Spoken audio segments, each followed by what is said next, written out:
Hi friends, welcome to புகுந்த வீடு channel. நான் உங்கள் நிவேதா. இன்றைக்கி ஒரு சூப்பரான டாபிக் தான் பார்க்க போகிறோம்.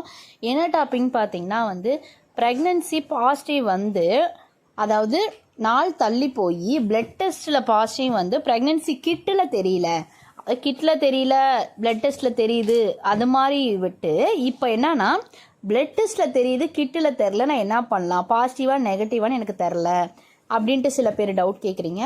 ஸோ அவங்களுக்காக தான் இந்த வீடியோ. அதுக்கு முன்னாடி நம்ம சேனலை சப்ஸ்கிரைப் பண்ணாதவங்க சப்ஸ்கிரைப் பண்ணிக்கோங்க. என் ஃபோன் நம்பர் வேணும்னு கேட்குறீங்க. என் ஃபோன் நம்பர் வேணும்னா நான் ஸ்க்ரீனில் ஒரு நம்பர் தரேன். அந்த நம்பருக்கு வாட்ஸ்அப் பண்ணுங்கள்.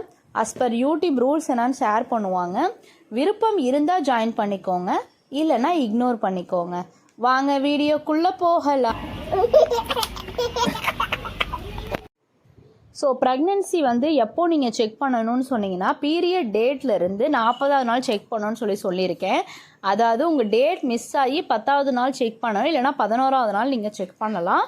ஸோ நீங்கள் அந்த 11ஆம் நாள் செக் பண்ணுறப்ப கார்டில் நெகட்டிவ்னு அதுக்கப்புறம் மேலும் பிளட் டெஸ்ட் போய் எடுக்கிறதுக்கு ஹாஸ்பிட்டல் போனீங்கன்னா பிளட் டெஸ்ட்டில் பாசிட்டிவ்னு வந்திருக்கு அப்படின்னா எது உண்மை? யூபிடி கிட்டில் தெரியறது உண்மையா இல்லை அது உண்மையா அப்படின்னு சொல்லிட்டு எனக்கு தெரியல அப்படின்னு சொல்கிறீங்க.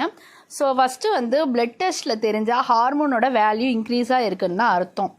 ஹார்மோனோட வேல்யூ இன்க்ரீஸாக இருந்தால் கண்டிப்பாக கிட்லையும் தெரியும், ப்ரெக்னென்சி கிட்லையும் தெரியும். ஸோ ப்ரெக்னென்சி கிட்டில் தெரியல, ஏன் தெரில அப்படின்னா ஒருவேளை கிட்டு ஃபால்ட்டாக இருக்கலாம். இந்த கிட்டு ஃபால்ட்டு அப்படின்றது ரொம்ப ரொம்ப ரேர் கண்டிஷன். முடிஞ்சளவு கிட்டு ஃபால்ட்டாக இருக்க வாய்ப்பு கிடையாது. ஒரு 15%ன்னு வச்சுக்கோங்களே. ஸோ 15% கிட்டு ஃபால்ட்டு. அப்போ ஏன் நம்மளுக்கு தெரியல அப்படின்னா ஒருவேளை யூரின் நீங்கள் ஏர்லி மார்னிங் யூரினில் செக் பண்ணாமல் இருந்திருக்கலாம். அந்த ஹச்சிசிஜின்ற ஹார்மோனோட ரிஃப்ளெக்ஷன் தான் ப்ரெக்னென்சி கிட்டில் பாசிட்டிவாக நெகட்டிவான்னு தெரியும்.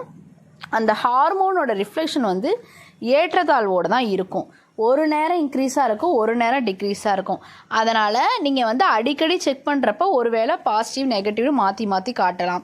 இல்லை சிஸ்டர், நான் அடிக்கடிலாம் செக் பண்ணலை, ஒரு டைம் தான் நான் செக் பண்ணேன், ஆனாலும் எனக்கு இப்படி காட்டுது, அதாவது நான் ஹாஸ்பிட்டலில் போய் செக் பண்ணுறப்பவே நெகட்டிவ்னு காட்டுது அப்படின்னா அவங்களும் ப்ரெக்னென்சி கிட்டில் தான் செக் பண்ணுவாங்க. நெகட்டிவ்னு காட்டுது, பிளட் டெஸ்ட்டில் பாசிட்டிவ் காட்டுது அப்படின்னா உங்களுக்கு 4 ஹவர் யூரின் நீங்கள் போகக்கூடாது. 4 ஹவர் யூரின் போகாமல் 4 ஹவர் கழித்து அதில் யூரினில் தான் நீங்கள் கிட்டு செக் பண்ணணும். அதில் தான் உங்கள் ஹார்மோனோட வேல்யூ இன்க்ரீஸாக இருக்கும், அந்த கிட்டில் ரிஃப்ளெக்ட் ஆகும். ஒருவேளை நீங்கள் யூரின் இப்போ தான் போயிட்டு ½ அன் ஹவரில் நான் செக் பண்ணால் தெரியாது. ஸோ ஏர்லி மார்னிங் யூரினில் செக் பண்ணாமல் விட்டுருப்பீங்க.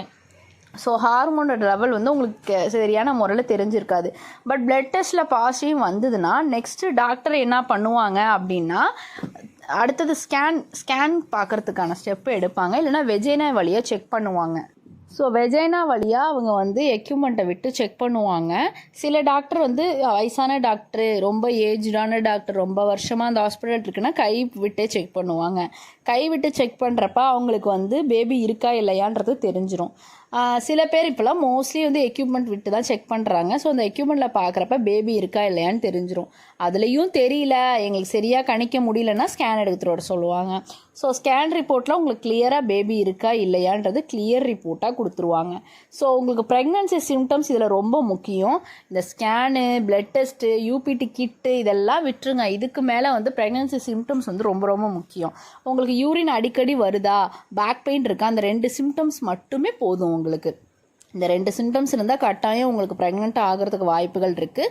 இந்த மாதிரி சூழ்நிலையில் நீங்கள் கொஞ்சம் பொறுமையை காத்து ஒரு 1 வீக் 10 டேஸ் வெயிட் பண்ணி மறுபடியும் நீங்கள் கார்டில் செக் பண்ணி பார்க்கலாம். மறுபடியும் பிளட் டெஸ்ட்டு எடுக்கலாம்.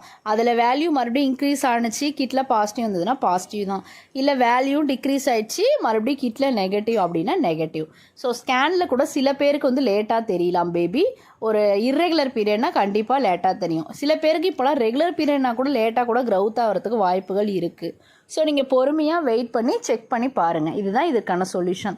அது வரைக்கும் வீட்டில் நீங்கள் ப்ரெக்னெண்ட்டாக இருக்கீங்கன்னு ஃபஸ்ட்டு நீங்கள் நம்பணும்.